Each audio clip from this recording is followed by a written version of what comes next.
Let it be stated before this assembly and recorded in the hearing of Jehovah. The ashes of selectivity are not obedience. They never were.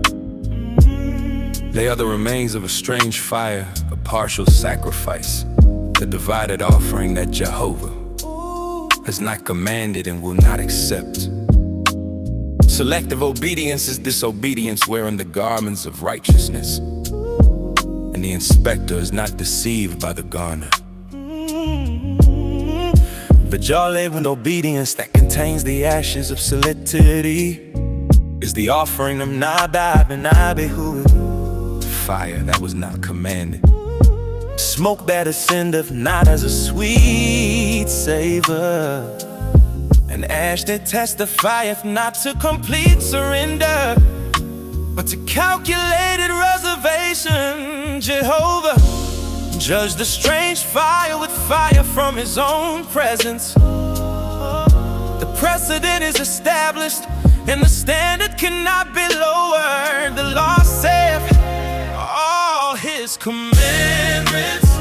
James saith the whole law. The Messiah said, if you love me, keep my commandments. Not the comfortable commandments, not the convenient commandments, not the commandments that fit your denomination, your culture, your personal preference, or your comfort zone. All of them, the whole law, every commandment. We who have heard this word are now accountable.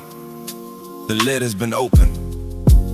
The ashes have been sifted, and where the inspector findeth no spark of fire, no ember of devotion, no heat of sacrifice, only the gray remains of a selective fire, he will scatter those ashes upon the wind to require of us the complete offering that was always required from the beginning. For the law is not a buffet, it is a covenant, and a covenant has no optional clauses. The inspector is not coming. The inspector is here, and he is not reading labels. That the builder looked upon the blueprint for the 100th room and saw that it required a staircase that descended into the earth, into darkness, into a place the builder feared to go. And he said, 99 rooms are enough.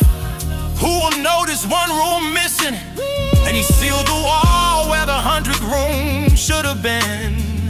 And he plastered over the seal, and he hung a fine tapestry upon the plaster. But when the king came to inspect the house, he did not walk through the 99 rooms. He walked directly to the wall where the 100th room should have been. He pulled down the tapestry, he broke through the plaster, he found the seal wall, and he said to the builder, thou hast built 99 rooms and refused the one I required most. And the builder said, but the staircase descends into darkness. And I was afraid. And the king said, that is precisely why I commanded it. For the room thou fearest to build is the room in which I intended to dwell.